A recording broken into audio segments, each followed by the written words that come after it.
FDC is Uganda's largest opposition party, but for the second time in a row, they will not have representatives at the Regional Assembly in Arusha. This is after NRM, relying on its numerical strength, shut out FDC and allied with DP and UPC.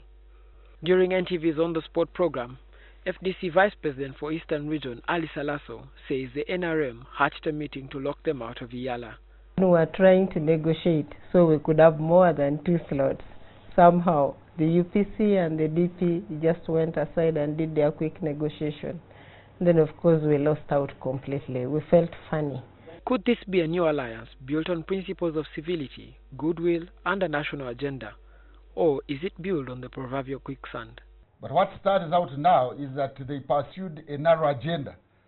On the side of NRM, the narrow agenda was to use the EALA elections as an instrument, as a tool to isolate FDC, and they have succeeded in isolating FDC, and FDC has fallen in the trap. If they have disowned the other opposition parties, that is what NRM wanted, and it has succeeded. But it has succeeded in the narrow agenda, not the broader agenda of creating a national consensus, a national consciousness, a national consensus, so that when we are going to negotiate with our fellow partner states within the region, we go as a united country. With 47 candidates, barely fighting for 9 slots, the rules and procedure for voting favored the NRM. It's what experts opine that in exchange for meritocracy, UPC and DP relied on political expediency to enter into an alliance with the NRM. We don't have an alliance, we don't have a cooperation with the National Resistance Movement Party. What exists is the way FDC plays their politics. They play politics of perfid and mendacity. They include ballyhoo, they begin to allege, they begin to tell lies. However, DP's President Norbert Mao says deals with the devil do not affect the core principles of any party. For us, as DP, we are capable of building bridges instead of walls. It doesn't mean that we compromise on our core principles. Others blame the FDC's internal contradiction for their loss. Is it going to be based on some old formula? What do we do? If we lose out on nomination time, we submit one name and then they tell you have 2 slots, then you are in trouble. So submit 2 names. We agreed with Ingrid that we will withdraw you as soon as the speaker communicates to us and says you have 1 slot. Unfortunately, Ingrid did not keep to the word, keep to her part of the bargain. So when we finally learned that the NRM had elected 6, that gave us an understanding that there were only 3 slots remaining. And then we knew there were over 40-something independents. So when we came and dialogued with the people, we talked to them, we consulted government chief whip, we consulted the speaker. Everybody said no, for the opposition you have only 2.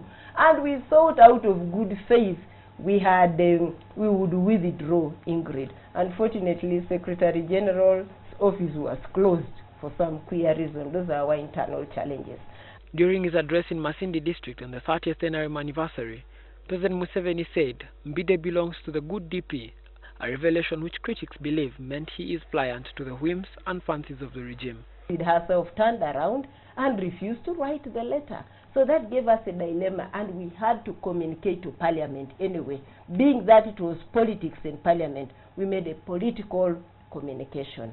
And then we continued to champion Ibi. But nonetheless, Ibi, the votes Ibi got, Ibi had been in Parliament. She had her friends. She also had some tribal, you know the politics of the tribes in Parliament. You can't rule it out. So when you try to disaggregate the ballots, the 170, 187 votes, and you say how many of them were purely NRM, some of them were tribal, some of them were relatives, some of them were friends and in-laws, you cannot do all that.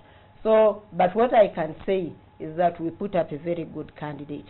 I am sure that she would have added value. I know that some people who probably even won, I listened to them, some of them literally failed to address that Parliament, but they won anyway. So it goes back to the institution, this thing called building democracy in Uganda. There are structural challenges in that animal called democracy, right from the foundation, and that is a reflection of what we are going to have. When the NRM says they want to do this, it will happen in that parliament. All right. It's now about 12 years when Uganda reintroduced multi-party politics. However, it appears that the opposition faces monumental challenges to build grassroots support.